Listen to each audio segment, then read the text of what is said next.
You come to Poirier, ranked number 3. And I think a good question would be why? Why is Poirier ranked number 3 when he beat Gaethje? Why would he be ranked number 3? Well, because Gaethje's the interim champion. Okay, great.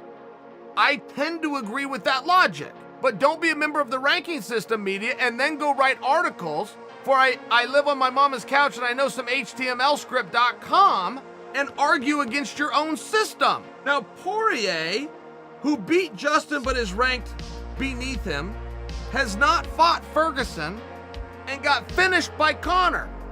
So why would Conor be at number 5 when he beat Poirier and Poirier's at number 3 when he beat Justin? Why would that be? Well, there's a good answer to that, which is recency. What happened more recent? You have to judge somebody for their activity. Below me knee is literally like a football or an American football inside me suit pants. So it went right up into the hip, and I felt like I lifted the leg up multiple times, but it just sunk into the muscle at the front and it was badly compromised. And then Dustin had good solid defense as well, so when I was pressing forward with the shots, he was defending well.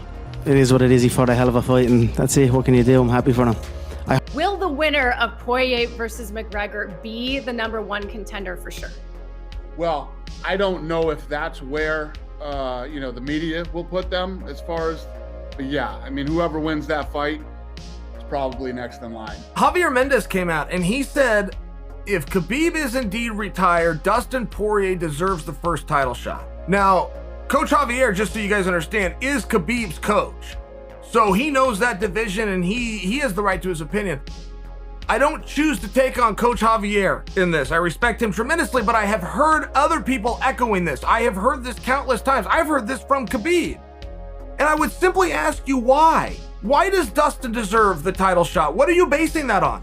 He had the title shot. That fight wasn't close. And I'm a Dustin supporter. I'm not trying to be a dick about this. I'm asking you why. Yeah, these, second leg break and the last 3 fights or something. It sucks. It's brutal. It's not the way you want to see fights end. So, Dustin Poirier will fight for the title, and Conor's healed and ready to go. You do the rematch, I guess. I don't know. Listen, the fight didn't get finished. You can't have a fight finished that way. So, we'll see how this whole thing plays out. Who knows how long Conor's out? So, Poirier will do his thing until Conor's ready.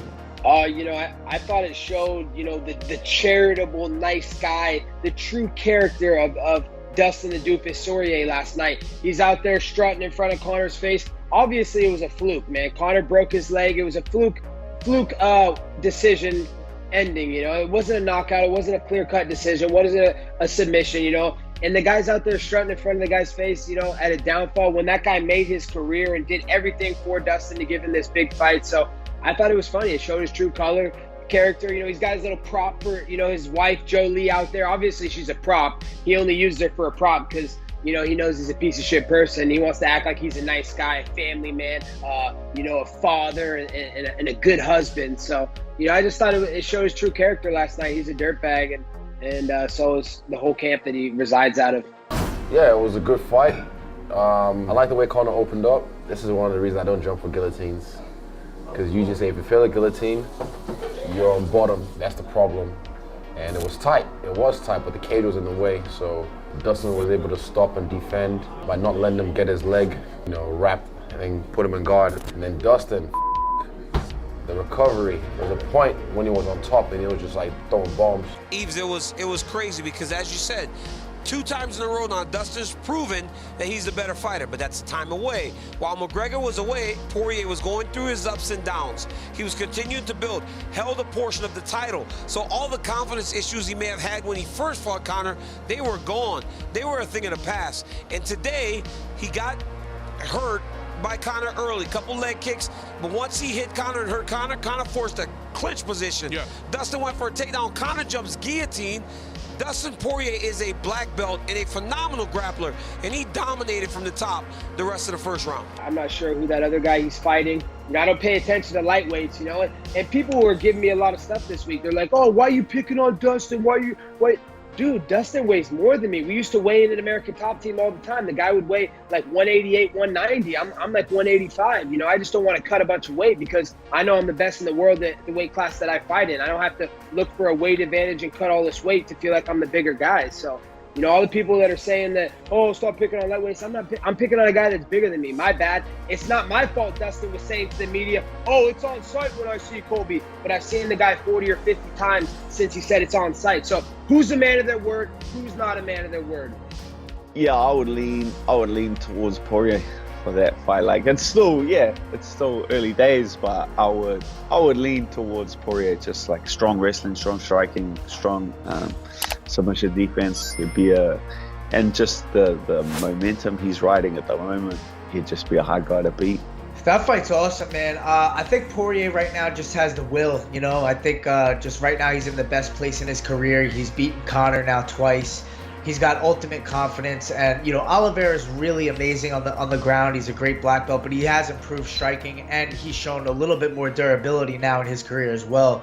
But I just don't think he has enough durability to deal with Poirier's pressure and power.